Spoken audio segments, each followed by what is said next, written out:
हाँ, तो जो दो एंट्रीज मैंने अभी आपको बताई हैं असेट्स को ट्रांसफर करने की और लायबिलिटीज को ट्रांसफर करने की रियलाइजेशन अकाउंट में, तो उन्हीं के बारे में आपको बता रहा हूँ कि कौन सी असेट्स और कौन सी लायबिलिटीज आपको ट्रांसफर नहीं करनी है। तो there are some assets and there are some liabilities which are not transfer to realisation account, क्योंकि एक्चुअली वो एक्सटर्नल लायबिलिटी नहीं है, या फिर वो जो असेट है वो ऐसी असेट है जो रियलाइज नहीं होगी, या तो वो ऑलरेडी लिक्विड फॉर्म में है या फिर वो फिक्टिशियस असेट्स होती है।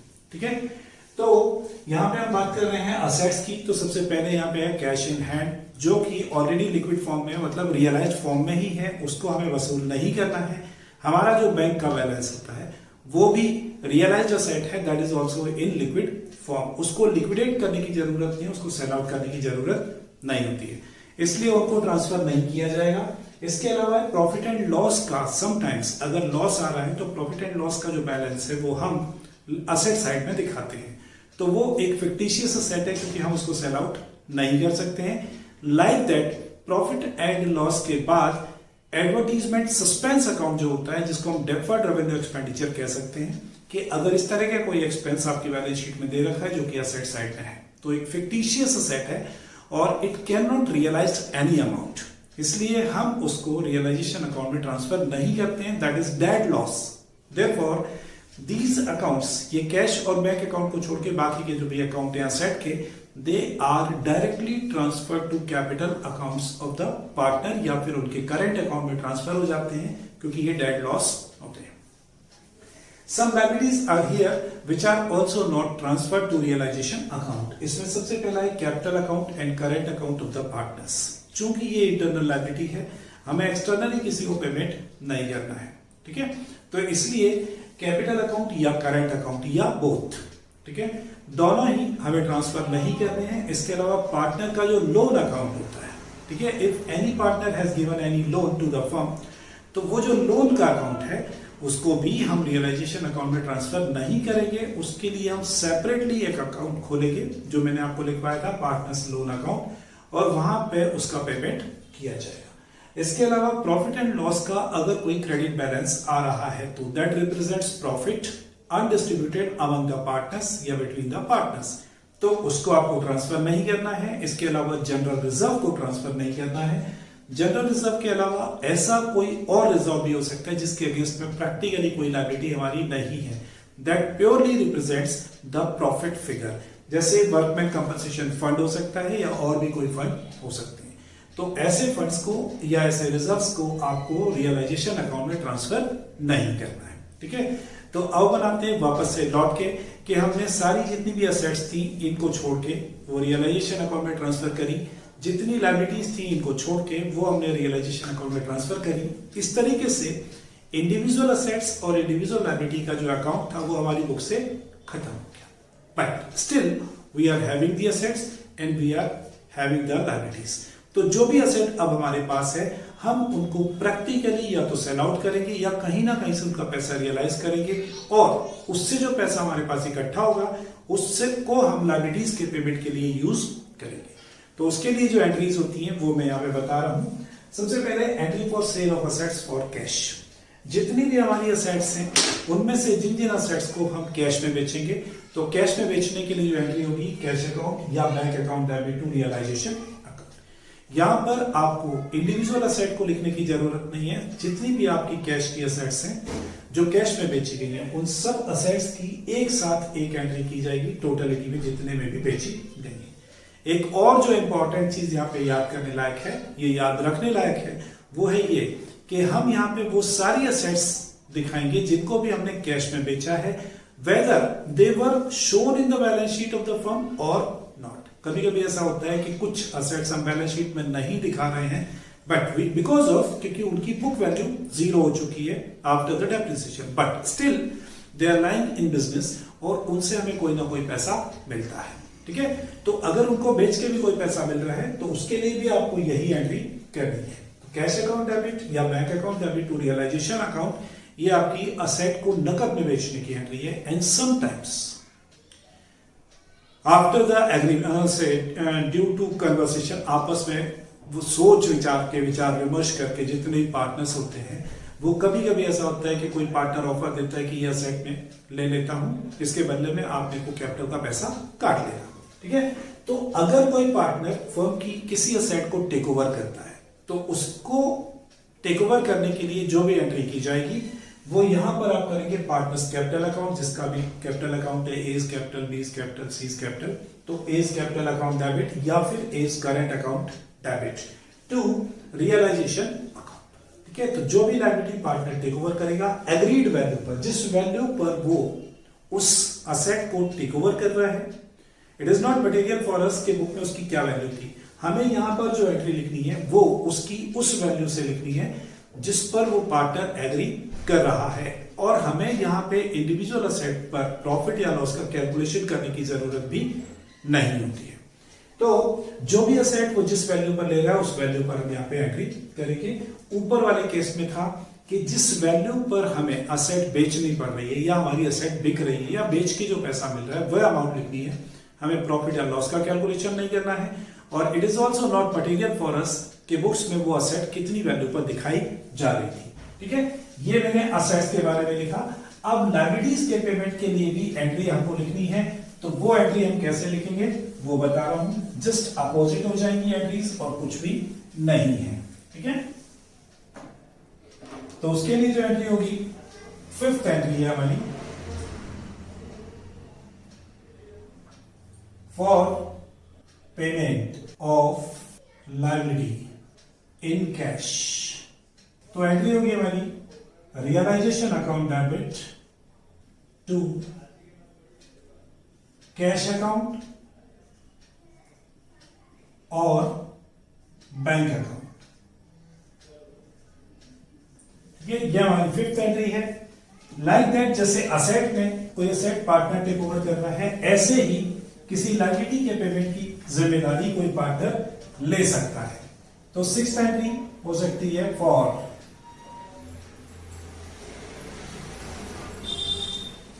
Liability take on over by any partner. अगर कोई पार्टनर किसी लायबिलिटी को टेक ओवर कर रहा है तो उसके लिए जो एंट्री होगी वो क्या होगी, realisation account debit to partners, to partners capital या फिर current account.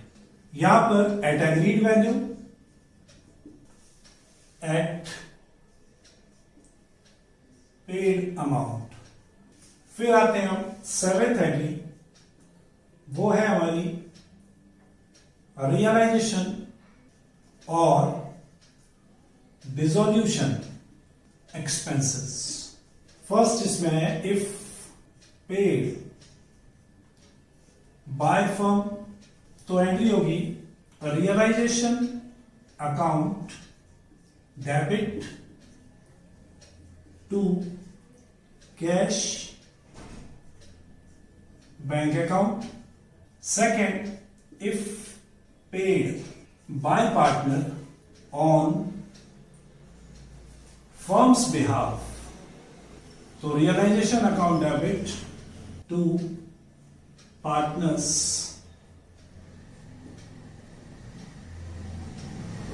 capital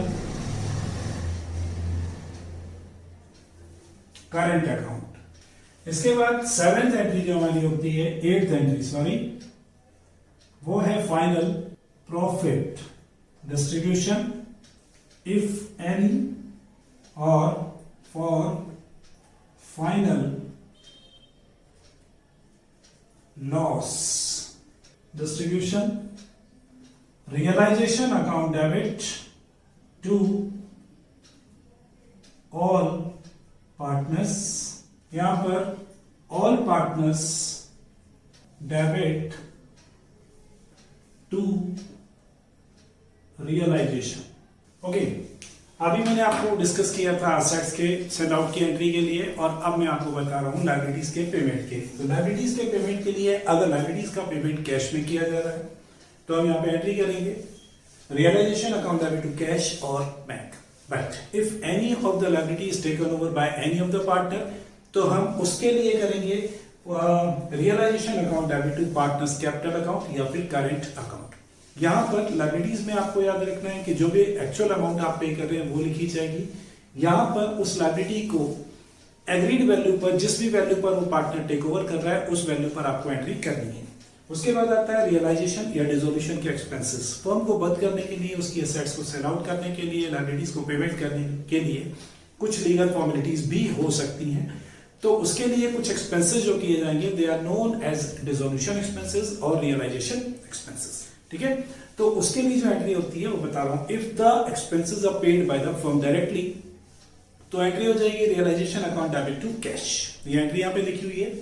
but if the expenses are paid by the partner on behalf of the firm, expenses firm को ही बियर करने हैं लेकिन पेमेंट किसने कर दिया है, पार्टनर ने कर दिया है on behalf of the firm, तो एंट्री हो जाएगी realisation account debit to partners capital account. Okay, इसके बाद आते हैं फाइनली जो आप रियलाइजेशन अकाउंट में ये सारी एंट्री करने के बाद आप दोनों तरफ का टोटल लगाते हैं और डिफरेंस निकालते हैं। वो डिफरेंस जो होता है दैट में बी प्रॉफिट और दैट में बी लॉस। इन जनरल कुछ ना कुछ होता है, ठीक है, दोनों कभी भी इक्वल नहीं आते हैं। ठीक है, तो what ever is the situation, अगर आपको प्रॉफिट हो रहा है मतलब ये कि क्रेडिट साइड की जो टोटल है वो ज्यादा है और डेबिट साइड की टोटल कम है, तो प्रॉफिट होता है। Profit is divided among the partners in their profit sharing ratio और द पार्टनर्स। तो यहाँ पे realisation account debit to all partners capital account, ये एंट्री हो जाएगी in case of profit. In case of loss entry हो जाएगी realisation all partners capital account debit to realisation. जो भी प्रॉफिट एंड लॉस का रेशियो क्वेश्चन में दे रखा होगा उसको आपको डिवाइड करना है उस रेशियो में। अगर रेशियो नहीं दे रखा है तो यू नो वेरी वेल कि आपको उसको इक्वली डिवाइड करना होता है। अब जो कुछ और इंपॉर्टेंट चीजें हैं वो आपको ध्यान रखनी है while you are doing the question, कि अगर आपको क्वेश्चन में किसी पर्टिकुलर असेट या किसी पर्टिकुलर लायबिलिटी के पेमेंट या रियलाइजेशन के बारे में कोई इंफॉर्मेशन नहीं दे रखी है, means you are given the value of assets in the balance sheet जिसको आपने रियलाइजेशन अकाउंट में ट्रांसफर किया है, और लायबिलिटी भी ऐसी हैं जिनको आपने रियलाइजेशन अकाउंट में ट्रांसफर किया है ना।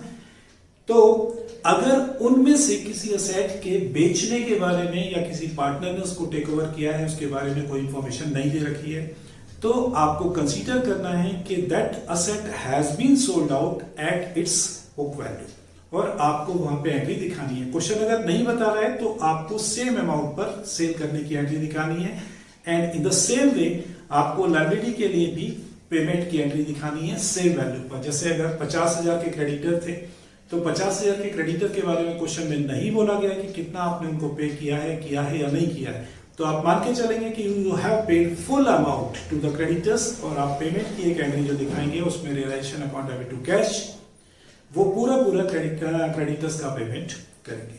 अब एक और चीज आती है, समटाइम्स ऐसा भी होता है कि कोई असेट जो हमारी बुक में या तो दिखाई गई है या नहीं दिखाई गई है, ठीक है, उस असेट को कोई third person other than partner take over कर लेता है उसके पेमेंट के बदले में। मतलब हमें उसको कुछ देना था, उस पेमेंट के बदले में वो हमसे कोई असेट सेटलमेंट में ले लेता है। तो ऐसे किसी भी सेटलमेंट की एंट्री आपको नहीं दिखानी है, ठीक है। उसके लिए ना आप किसी अकाउंट को डेबिट करेंगे और ना किसी अकाउंट को क्रेडिट करेंगे, वो आपस में ही एडजस्ट हो जाएंगे, और रिमेनिंग जो भी वैल्यूज होंगी उसको आपको यहां पर दिखाना पड़ेगा। सपोज जैसे मैं आपको बताता हूं कि हमारे 50,000 के क्रेडिटर थे और हमारे पास कोई एक मशीनरी थी जो 40,000 की थी, ठीक है। तो क्वेश्चन में ऐसा लिखा हुआ है कि creditors of ₹40,000 accepted machinery in their payment, full payment in their payment. तो इसका मतलब ये कि 40,000 की मशीनरी को उन्होंने, उनमें से 40,000 के क्रेडिटर ने एक्सेप्ट कर लिया, बाकी के 10,000 के जो क्रेडिटर्स हैं उनको आपको पूरा पेमेंट दिखाना पड़ेगा। मतलब आपको यहाँ पे 40,000 की ना तो असेट बेचने की कोई एंट्री करनी है, ना लायबिलिटी के पेमेंट की कोई एंट्री करनी है, आपको जो बचे हुए 10,000 हैं उसके पेमेंट की एंट्री दिखानी होगी, ठीक है। इस तरीके से ये आपका रियलाइजेशन अकाउंट कंप्लीट हो जाता है, और इससे जो भी प्रॉफिट एंड लॉस होगा वो आपने पार्टनर्स में डिवाइड कर देना है। फिर कुछ और एंट्रीज जो बचती हैं वो कैपिटल अकाउंट से रिलेटेड स्पेशली होती हैं, कि कैपिटल अकाउंट जिसको आपको रियलाइजेशन अकाउंट में ट्रांसफर नहीं करना था, ठीक है, या करंट अकाउंट जो आपने रियलाइजेशन अकाउंट में ट्रांसफर नहीं किया, ठीक है। तो आपकी जो असेट्स थी कैश और बैंक को छोड़ के, वो बाकी की जितनी भी असेट्स थी they all are transferred to the partners capital account on the debit side. वो पार्टनर के कैपिटल अकाउंट के डेबिट साइड में आप ट्रांसफर करेंगे, तो उसके लिए एंट्री आप करेंगे partners capital account debit to asset account, और वो उनके प्रॉफिट शेयरिंग रेशियो में उनके अकाउंट में ट्रांसफर कर दी जाए। इसी तरीके से जो आपके लायबिलिटी के अकाउंट थे जिसमें प्रॉफिट एंड लॉस का अकाउंट था, जनरल रिजर्व का अकाउंट था, मतलब जितने भी रिजर्व एंड सरप्लस के अकाउंट हैं वो आपको ट्रांसफर करने पार्टनर्स के कैपिटल अकाउंट के क्रेडिट साइड में। तो उसके लिए आप एंट्री करेंगे general reserve account debit, provision employees compensation fund account या profit and loss account debit to partners capital account, profit sharing ratio में उनको डिवाइड करके उनके कैपिटल अकाउंट में ट्रांसफर कर देंगे। बट रिमेंबर कि यहां पर आप जो बैड डेट्स प्रोविजन है, provision for bad and doubtful debts, जो कि हमने एज ए लायबिलिटी ट्रांसफर किया था रियलाइजेशन अकाउंट में, उसका आपको कोई एक्चुअल पेमेंट नहीं करना होता है, इसलिए आप उसकी टेंशन मत पालें। और ये भी नहीं सोचें कि सर ने बोला था कि अगर किसी लायबिलिटी के पेमेंट के बारे में कुछ नहीं दे रखा है तो आपको पूरा पेमेंट करना है। तो एक्चुअली वो लायबिलिटी नहीं है, वो हमारी असेट को कम करने के लिए हमने एंट्री कर रखी थी, इसलिए आपको वहां पे उसको पेमेंट कंसीडर नहीं करना है। Good morning. लास्ट लेक्चर में मैंने आपको जनरल एंट्रीज बना के बताई थी इन case of dissolution of partnership firm, ठीक है। अब उसी में मैं आपको रियलाइजेशन अकाउंट बनाना बता रहा हूं, जिसमें आपको जर्नल एंट्री के बिना डायरेक्टली आप रियलाइजेशन अकाउंट कैसे बनाएंगे वो आपको समझा रहा हूं, क्योंकि एग्जाम में 90% जो चांस होते हैं वो जर्नल एंट्री के बजाय रियलाइजेशन अकाउंट बनाने के लिए आपसे कहा जाता है, ठीक है। तो वो अकाउंट आप कैसे बना रहे हैं वो बता रहा हूं। सबसे पहले जितनी भी आपकी असेट्स होती हैं उन सबको आपको डेबिट साइड में ट्रांसफर करना है। तो यहां पर आप लिखेंगे टू असेट्स, और जितनी भी आपकी असेट्स हैं उन सबको आपको असेट के नाम से ना लिखते हुए यहां पे इंडिविजुअल असेट का नाम लिखना है, और डेबिट साइड में आप उसको लिखेंगे, जैसे to plant, to machinery, to land, to building, इस तरीके से आप लिखते जाएंगे। और यहां पर आप लिखेंगे उसकी बुक वैल्यू। बुक वैल्यू का मतलब होता है कि बैलेंस शीट में जो वैल्यू आपको दिखाई है वो वैल्यू यहां पर आपको लिखनी है, ठीक है। और यहां पर जो आप लिखेंगे वो लिखेंगे बाय लायबिलिटीज। जो भी लायबिलिटी आप रियलाइजेशन अकाउंट में ट्रांसफर कर सकते हैं सिर्फ उनको लिखना है, जिनको आप ट्रांसफर नहीं करेंगे उनको आपको नहीं लिखना है, और उनके नाम से यहां पर आपको लिखना है। यहां पे आप उनका नाम लिखेंगे और उनकी जो वैल्यू होगी वो बुक वैल्यू यहां पर आपको लेनी है। एक और इंपॉर्टेंट चीज जो आप यहां पे लिखते हैं वो होता है by provision for bad debts. जो आपकी बैलेंस शीट में बैड डेट्स के लिए प्रोविजन दिखाया गया है डेटर्स के नीचे, तो बैड डेट्स प्रोविजन की जो अमाउंट है वो आपको क्रेडिट साइड में लिखना है, जबकि डेटर्स में से उसको कम नहीं करना है। मतलब डेटर्स की इनर कॉलम में जो फिगर आपको दे रखी है वो ग्रॉस वैल्यू आपको इधर लिखना है, और जो बैड डेट्स प्रोविजन वहां पे माइनस किया गया है उसकी वैल्यू आपको इस तरफ लिखनी है। ये आपका सबसे पहला काम होगा। बैलेंस शीट जो आपके क्वेश्चन में दी जाएगी आपको, उसमें से असेट साइड से जो जो असेट आप ट्रांसफर कर सकते हैं, ठीक है, उन सारी असेट को आप डेबिट साइड में लिखेंगे उनकी बुक वैल्यू पर जो बैलेंस शीट में दे रखी, ठीक है। डेटर्स के केस में आपको स्पेशली ध्यान रखना है कि डेटर्स की जो इनर कॉलम में ग्रॉस वैल्यू दे रखी है उसको आपको लिखना है इधर, और जो बैड डेट्स प्रोविजन का अमाउंट है उसको आपको लिखना है क्रेडिट साइड। फिर उसके बाद जितनी भी आपकी लायबिलिटीज हैं जिनको कि आप कैपिटल अकाउंट जिनको कि आप रियलाइजेशन अकाउंट में ट्रांसफर कर सकते हैं उनको उनकी बुक वैल्यू पर आपको क्रेडिट साइड में ट्रांसफर करना है।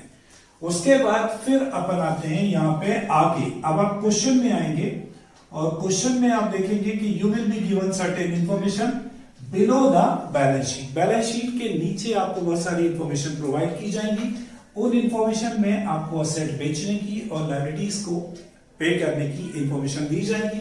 तो उसके लिए आप यहां पे लिखेंगे कैश या फिर बैंक। ये है असेट्स रियलाइज्ड। जितनी भी कैश, जितनी भी असेट्स आपने नकद में बेची है, ठीक है, यहां पे बाय कैश या बाय बैंक करके इसके नीचे इनर कॉलम में आप हर उस असेट का नाम लिखेंगे जो आपने नकद में बेची है और उसको कितने में बेचा गया है वो अमाउंट आपको इनर कॉलम में लिखना है, ठीक है। और उनका जो टोटल आएगा वो आपको यहां पर आउटर कॉलम में लिखना होगा, ठीक है।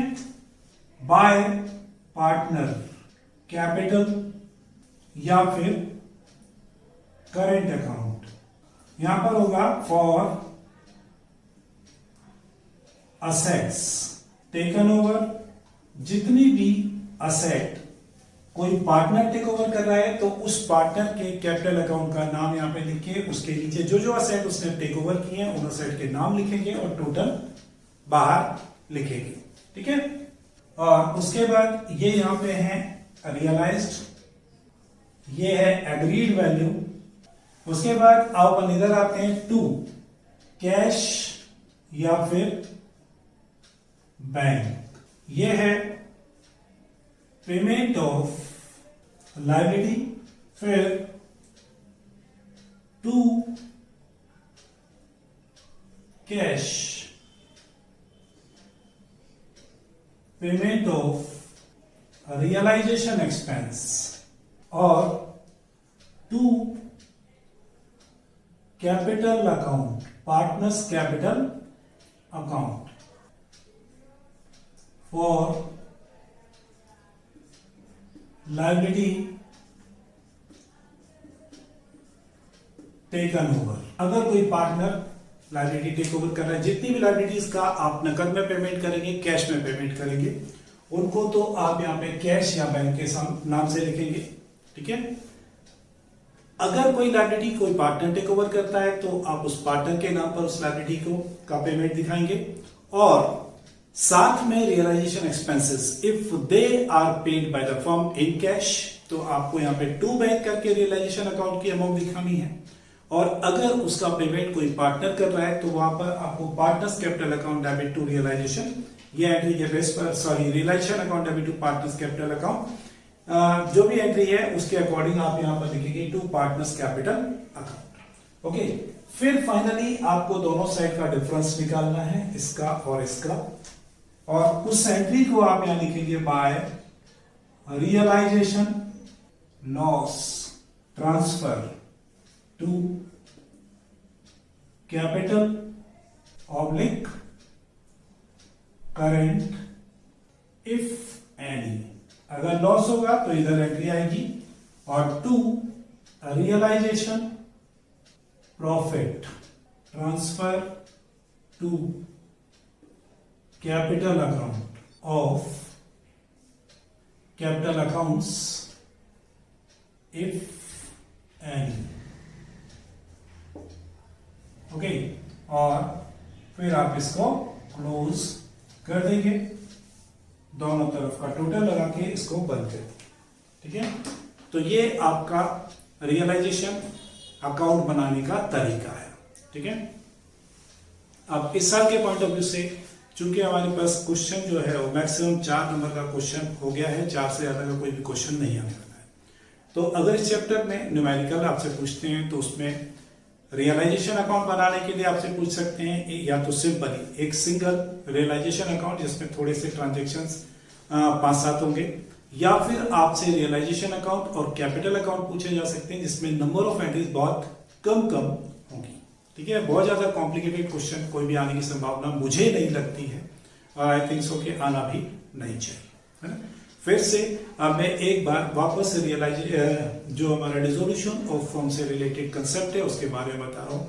डिसोल्यूशन ऑफ फर्म का मतलब हो रहा है कि फर्म को shut down, totally completely shut down करना, बिजनेस के फर्म के बिजनेस को बंद कर देना और पार्टनर्स का अलग अलग दिशाओं में चला, उनके आपस में जो पार्टनरशिप रिलेशन होते हैं वो खत्म हो जाते हैं, बिजनेस ऑफ द फर्म बंद हो जाता है, जितनी भी असेट्स होती हैं they all are sold out and liabilities are disposed of या सेटल कर दी जाती है। उसके बाद जो पार्टनर्स के कैपिटल अकाउंट है दे आर ऑल्सो सेटल्ड, और उसके बाद सब अपने अपने रास्ते अलग अलग हो जाते हैं। ठीक है, तो इस सिस्टम में आपको जितनी भी जो अकाउंटिंग सिस्टम होता है उसके पॉइंट ऑफ व्यू से आपको यहाँ पर एक अकाउंट नया खोलना पड़ता है, वो होता है रियलाइजेशन अकाउंट। और वो एक्चुअली जो अकाउंट होता है वो सारी एसेट्स और सारी लायबिलिटीज को रिप्रेजेंट करने वाला एक अकाउंट होता है। यहाँ पर जो आपका गोइंग कंसर्न कंसेप्ट जो बिजनेस का होता है वो खत्म हो जाता है, क्योंकि यहाँ पे अब हम बिजनेस को बंद करने की बात कर रहे हैं।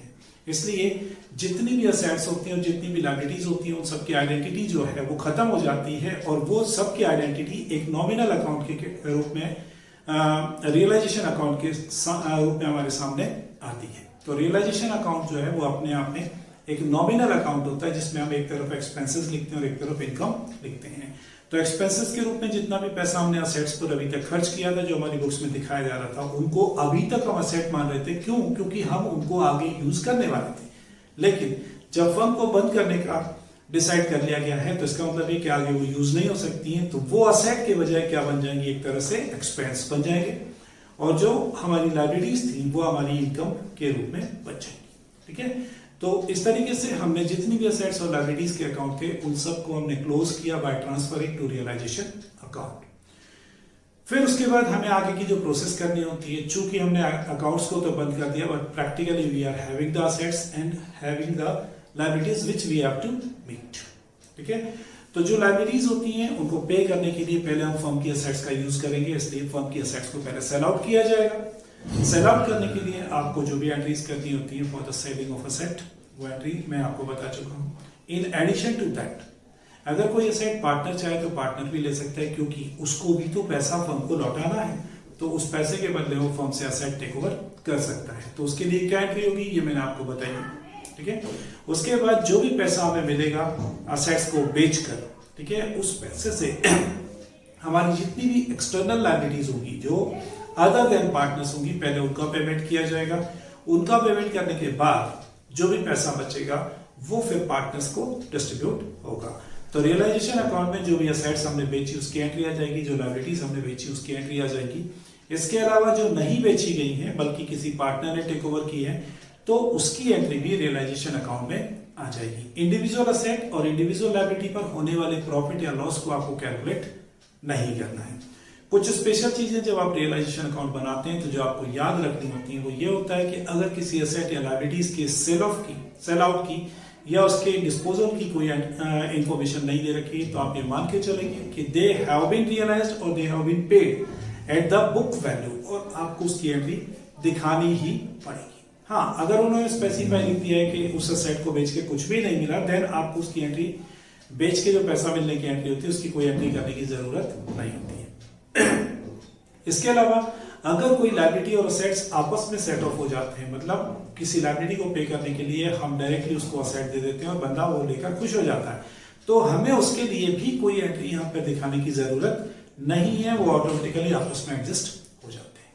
ठीक है, उसके बाद जो भी प्रॉफिट या लॉस बचता है इस अकाउंट का, ठीक है, उसको हम पार्टनर्स के कैपिटल अकाउंट या करंट अकाउंट में उनके प्रॉफिट शेयरिंग रेशियो में ट्रांसफर करेंगे। फिर से याद दिला रहा हूं कि बाय डेट्स प्रोविजन की जो एंट्री है वो क्रेडिट साइड में जाएगी, और डेबिट साइड में डेटर्स का जो अमाउंट होगा वो ग्रॉस वैल्यू पर जाएगा। मतलब 50,000 के डेटर जिसमें से 2,000 माइनस करके दिखा रखा था इधर कॉलम में, और आउटर कॉलम में 48,000 डेटर्स के दिखा रखे थे, तो आपको यहां पर 50,000 डेटर्स का लेना है और 2,000 यहाँ पे बाय डेट्स प्रोविजन का लेना है, एंड इसका आपको कोई पेमेंट करने की जरूरत नहीं है, इसका एक्चुअली कोई पेमेंट होगा भी नहीं। ठीक है, रियलाइजेशन अकाउंट के बाद फिर हम पार्टनर्स के कैपिटल अकाउंट बनाएंगे, जहां पे या तो डेबिट बैलेंस आएगा या क्रेडिट बैलेंस आएगा। सारे ट्रांजेक्शन्स करने के बाद जितने अकाउंट हमने यहाँ पे ट्रांसफर कर दिए, इसके अलावा जो भी बचे हुए अकाउंट हैं, ठीक है, उसमें कैश और बैंक को छोड़ के जितने भी अकाउंट हैं they all will be transfer to capital account या फिर current account of the partner. ठीक है, और फिर जब उस अकाउंट को बंद किया जाएगा तो जो भी बैलेंसिंग फिगर आएगा वो कैश या बैंक अकाउंट में ट्रांसफर कर दिया जाएगा। मतलब उतना पैसा या तो फर्म पार्टनर को पे करेगी या पार्टनर फर्म को पे करेगा। इस तरीके से वहां का काम खत्म हो जाएगा, और पार्टनर का जो लोन अकाउंट है उसमें सिंपल सी दो एंट्री आएंगी, एक तो बैलेंस आएगा और दूसरी तरफ आप उसका पेमेंट करके दिखाएंगे। ये दो ही एंट्री पार्टनर्स के कैपिटल अकाउंट में आती हैं। ठीक है, अब कुछ चीजें, कुछ और स्पेशल चीजें तो कुछ नहीं है इस चैप्टर में बताने के लिए। ठीक है, चैप्टर इन माय ओपिनियन बहुत सिंपल होता है। हाँ, बस अब ऐसा होता है कि 90% क्वेश्चन जो होते हैं जिनमें you will be given the balance sheet, और उसके बाद उन असेट्स और लायबिलिटीज को आपने कैसे पेमेंट किया इसकी इंफॉर्मेशन आपको क्वेश्चन में दी जाती है, आप उसके हिसाब से काम कर लेते हैं। But sometimes we may not be given the balance sheet. Balance sheet नहीं दे रखी होती, बल्कि बैलेंस शीट से रिलेटेड कुछ इंफॉर्मेशन नीचे दी जाती है, जिसमें रियलाइजेशन की इंफॉर्मेशन भी मर्ज होती हैं और बैलेंस शीट की असेट्स और लायबिलिटीज की इंफॉर्मेशन भी मिक्सअप होती है। तो वहां पर आपको एक मेमोरेंडम बैलेंस शीट बनानी पड़ती है, और मेमोरेंडम बैलेंस शीट बनाने के बाद वहां से आपको एक बैलेंसिंग फिगर मिलता है जो नॉर्मली असेट्स की वैल्यू होती है। सन्ड्री असेट्स के नाम से आप उसको दिखाते हैं, और वही वैल्यू आपको रियलाइजेशन अकाउंट में असेट के नाम पर लेनी होती है। लायबिलिटीज की वैल्यू ऑलमोस्ट आपको गिवन होती है। तो वहां पर आपको क्वेश्चन को थोड़ा सा एक स्टेप अलग से और बनानी होती है, वो बैलेंस शीट प्रिपरेशन की है। आफ्टर दैट फिर आपका क्वेश्चन, बैलेंस शीट आपके सामने आ गई है, बाकी की रियलाइजेशन की इंफॉर्मेशन जो है वो क्वेश्चन में गिवन है। ठीक है, तो जब क्वेश्चन में रियलाइजेशन की इंफॉर्मेशन गिवन है तो उससे आप आगे उसको कंटिन्यू कर ही सकते हैं। ये आपको यहाँ पे मैंने बताया हुआ है। ठीक है, और अब मैं आपको इसके बाद क्वेश्चंस करके बताऊंगा।